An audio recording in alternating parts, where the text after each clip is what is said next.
एक बार जोरदार तालियों से स्वागत करिए प्रदेश अध्यक्ष भाई।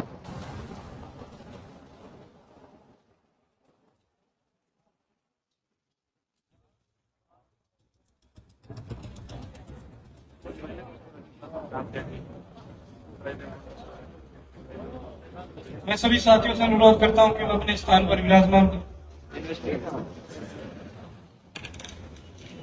बहुत ही मान सम्मान के योग्य आज के कार्यक्रम के मुख्य अतिथि हमारे एनएसयूआई के प्रदेश अध्यक्ष भाई अविनाश यादव जी का मैं कुरुक्षेत्र पहुंचने पर हार्दिक अभिनंदन करता हूं।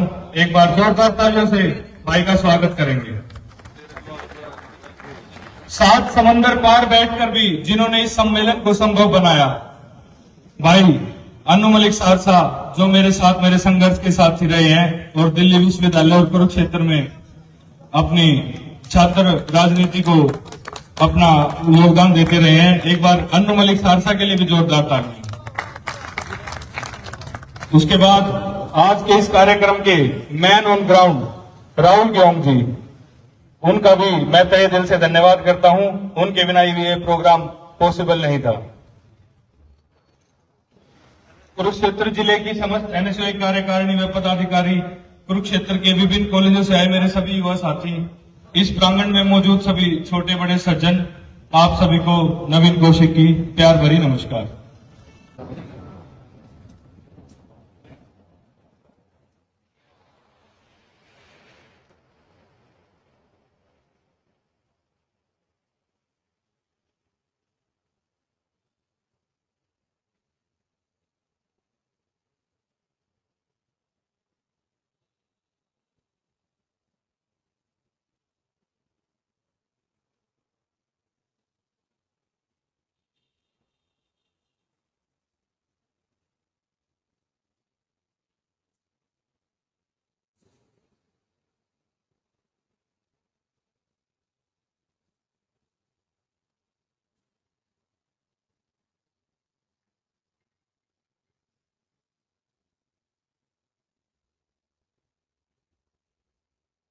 ओम शांति।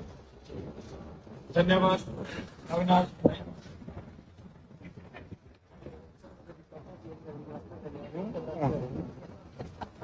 धन्यवाद भाई विशाल भारद्वाज।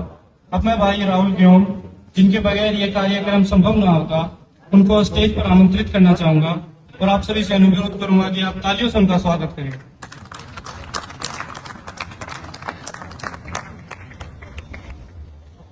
नमस्कार साथियों, परम आदरणीय आज के कार्यक्रम की शोभा बनकर बता रहे एनएसयूआई के प्रदेश अध्यक्ष बड़े भाई अविनाश यादव जी, शिवाजी कॉलेज के पूर्व सचिव व एनएसयूआई हरियाणा प्रदेश के महासचिव भाई नवीन कौशिक जी, हमारे बीच मौजूद न होकर भी अपनी उपस्थिति दर्ज करा रहे भाई अन्नू मलिक सहरसा जी एवं एनएसयूआई हरियाणा के तमाम पदाधिकारी एवं कार्यकर्ता साथियों, सर्वप्रथम मैं आपको इस कार्यक्रम में पहुंचने पर इसको सफल बनाने के लिए बार बार धन्यवाद करता हूं, आपका स्वागत करता हूं। दोस्तों, राजनीति केवल संसद या विधानसभाओं के दायरे तक सीमित नहीं है। राजनीति हमारे रोजमर्रा के जीवन का भी हिस्सा है। राजनीति हम छात्रों का भविष्य तय करती है और हम चाहते हैं क्यों न हम छात्र राजनीति का भविष्य तय करें। आज माहौल जो कॉलेज यूनिवर्सिटीज में बना दिया गया है, हमारे छात्र साथियों की जो दयनीय स्थिति है, जो विरोधी छात्र संगठन हैं, जो सरकार के पक्ष में नहीं है, उनको हाशिए पर रखा जा रहा है। आज हमारे शिक्षण संस्थानों को एक संघ की प्रयोगशाला के तौर पे प्रयोग किया जा रहा है और इसका सबसे ताजा उदाहरण आज का कार्यक्रम है। ये कार्यक्रम गर्मी को देखते हुए कुरुक्षेत्र यूनिवर्सिटी के आरके सदन में, जो कि एक एसी हॉल है, वहां किया जाना था। लेकिन जैसे ही यूनिवर्सिटी प्रशासन को पता चलता है कि ये कार्यक्रम एनएसयूआई द्वारा, जो कि एक विपक्षी छात्र संगठन है, उसके द्वारा किया जा रहा है, तो उन्होंने इस कार्यक्रम में अड़ंगा अड़ाने का प्रत्येक भरसक प्रयास किया। इन्हीं कारणों से हम ये प्रोग्राम यूनिवर्सिटी में नहीं कर पाए और हमें जाट धर्मशाला में ये कार्यक्रम करना पड़ा। जाट धर्मशाला की पूरी कार्यकारिणी मेंबर और पूरी मैनेजमेंट का मैं धन्यवाद करना चाहता हूं, जिन्होंने हमें अपना स्टेज सजाने के लिए जगह दी। बहुत बहुत धन्यवाद। दोस्तों, सरकार की ये तानाशाही ना सिर्फ यूनिवर्सिटी कॉलेजों तक ही सीमित नहीं है, ये तानाशाही और दुस्साहस इस कदर बढ़ चुका है कि अब सीधा हमारे वोट के ऊपर डाका मारा जा रहा है। सारा देश सोचता था कि गड़बड़ ईवीएम में है, लेकिन अब पता चलता है कि असली खेल तो वोटर लिस्ट में है। एक एक एड्रेस पर 60 मतदाता रजिस्टर्ड हैं, किसी के घर का नंबर 0 है, किसी के पिताजी का नाम ABCD है।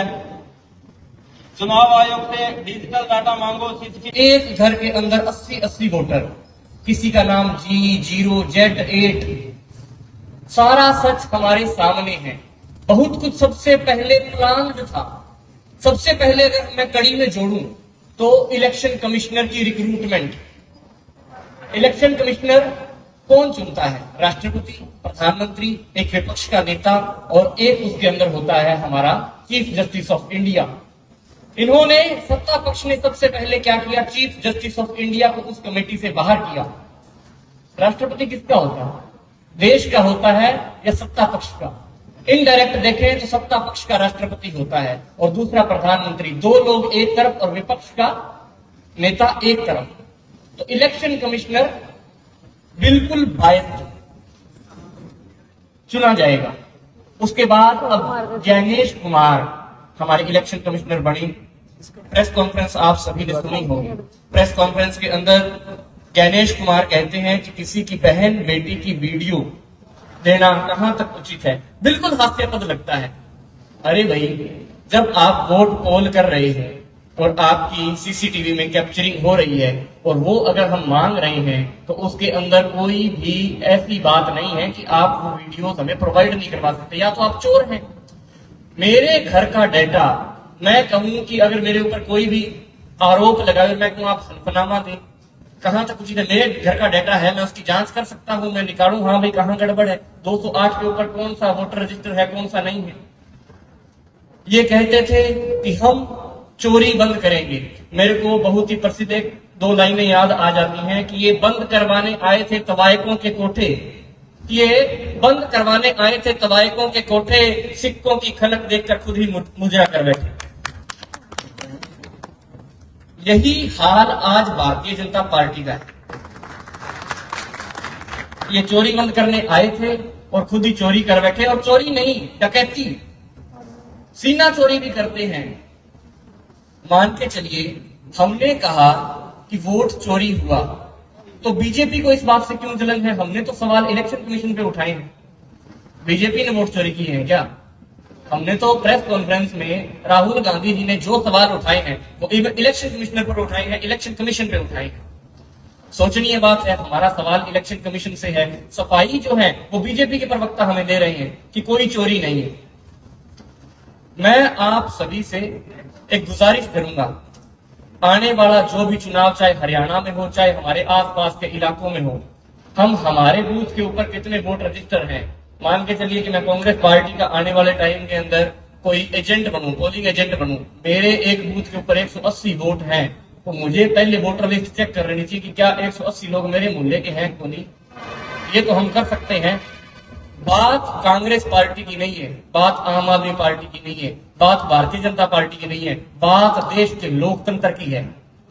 हमारे पास ऐसा कोई हथियार नहीं है वोट के अलावा जिससे हम चोट कर सकते हैं।